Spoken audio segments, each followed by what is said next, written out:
Relato anônimo 721. Eu nunca fui do tipo que acreditava em histórias de terror. Essas coisas sempre me pareceram pura invenção. Mas o que aconteceu naquela pequena cidade do interior mudou completamente a minha visão. Eu nunca vou esquecer daquela noite, e às vezes me pego pensando se vou conseguir seguir em frente. Era uma daquelas cidadezinhas que você só vê em filmes antigos, sabe? Casas baixas, ruas de paralelepípedo e um silêncio que só era quebrado pelo canto dos grilos e pelo som do vento batendo nas folhas das árvores. Eu estava visitando um amigo de infância, o João, que tinha se mudado para lá e sempre falava sobre como era tranquilo viver ali, longe da correria da cidade grande. Mas eu não fazia ideia do que estava por vir. Tudo começou com os relatos de desaparecimentos misteriosos. Crianças, adolescentes, até adultos estavam sumindo sem deixar rastro. A polícia local estava perdida, sem pistas, sem evidências. As pessoas começaram a ficar apavoradas, trancando as portas e janelas bem antes do anoitecer. Naquela noite, eu e João decidimos ir até o bar da esquina. Precisávamos descontrair, e ele achou que umas cervejas ajudariam a esfriar a cabeça. O bar estava meio vazio, só os moradores mais corajosos, ou talvez mais teimosos, arriscaram sair de casa.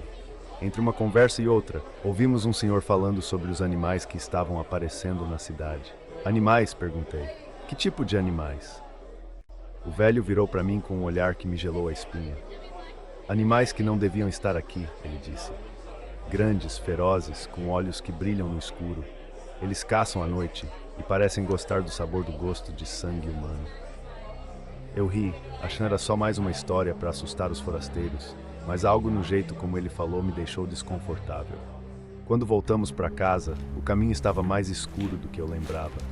A única luz vinha da lua, parcialmente escondida por nuvens pesadas.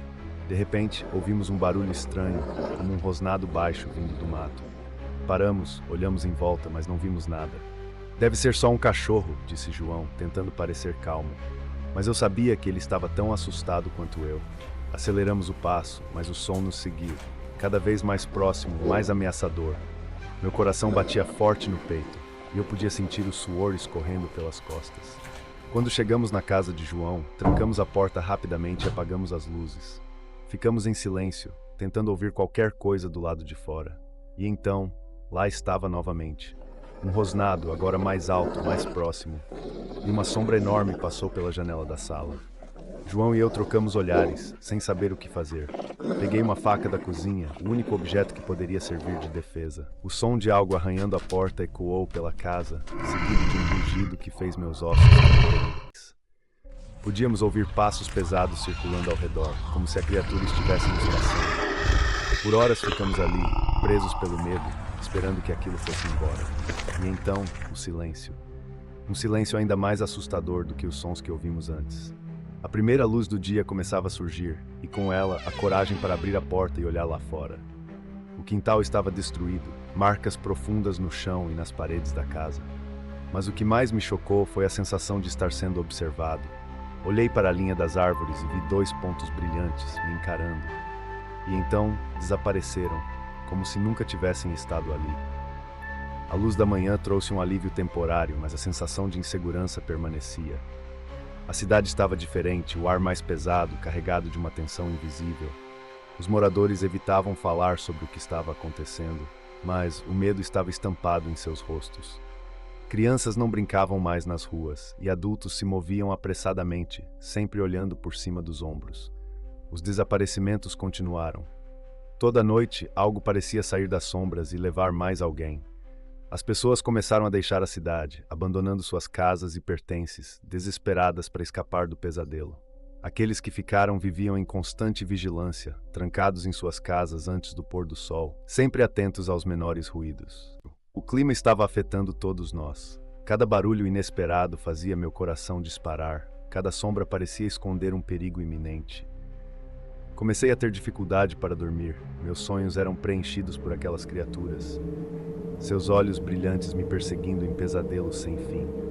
A cada manhã eu acordava suado, com a sensação de que algo estava me observando. Os poucos que ousaram investigar mais a fundo, as marcas deixadas nas casas e quintais encontraram algo perturbador. As pegadas não pertenciam a nenhum animal conhecido. Eram grandes, desproporcionais, com garras afiadas que rasgavam o solo com facilidade. As teorias sobre o que estava acontecendo eram muitas, mas nenhuma fazia sentido. A situação piorou quando um grupo de jovens decidiu passar a noite na floresta, determinados a descobrir o que estava causando o terror. Eles nunca voltaram. Seus corpos foram encontrados dias depois, mutilados de forma grotesca, espalhados pela mata. Aquilo foi o suficiente para selar o destino da cidade. Quase todos partiram, deixando para trás apenas algumas almas corajosas ou tolas o suficiente para ficar. Eu e João fomos uns dos poucos que ficaram. Parte de mim acreditava que não adiantava fugir, que aquelas coisas nos seguiriam onde quer que fôssemos. Outra parte, talvez a mais tola, queria entender, descobrir a verdade por trás de todo aquele horror. As noites se tornaram mais longas, e cada segundo parecia uma eternidade. O ponto de virada veio quando, em uma noite, particularmente escura e silenciosa, ouvi um som que nunca vou esquecer. Era um lamento, um choro baixo e constante, vindo de dentro da casa. Percorri cada cômodo, tentando encontrar a origem daquele som, mas tudo parecia normal.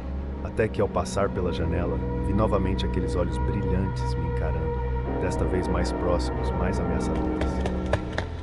Corri até a cozinha onde João estava, contei o que tinha visto e nos escondemos. Na manhã seguinte, ao olhar no espelho, vi que meu rosto estava pálido, olhos fundos e vermelhos de tantas noites sem dormir. As pessoas que restavam na cidade pareciam sombras de si mesmas, todos carregando o mesmo olhar assombrado. Decidi que era hora de ir embora. Conversei com João e o convenci a fugir daquele lugar. Enquanto arrumava minhas coisas, ouvi um último som, um rosnado baixo que parecia vir de todos os lugares ao mesmo tempo. Era como se a própria cidade estivesse viva, respirando e se alimentando do nosso medo. Saímos dali sem olhar para trás, com a sensação de que se parássemos, seríamos as próximas vítimas. Até hoje, o que aconteceu naquela pequena cidade do interior me assombra. Não sei o que eram aquelas criaturas, nem o que motivava os ataques. Só sei que não fui o único a passar por isso. Outros lugares, outras pessoas podem estar enfrentando o mesmo horror. E o pior é saber que, onde quer que eu vá, aquela sensação de ser observado nunca desaparece completamente. Talvez um dia a verdade venha à tona. Até lá, só posso compartilhar meu relato e avisar. Se algum dia você ouvir histórias sobre uma cidadezinha onde ninguém sai de casa depois do anoitecer, fuja e nunca olhe para trás. Se gostou do conteúdo, deixe o like, comente e compartilhe para ajudar o canal.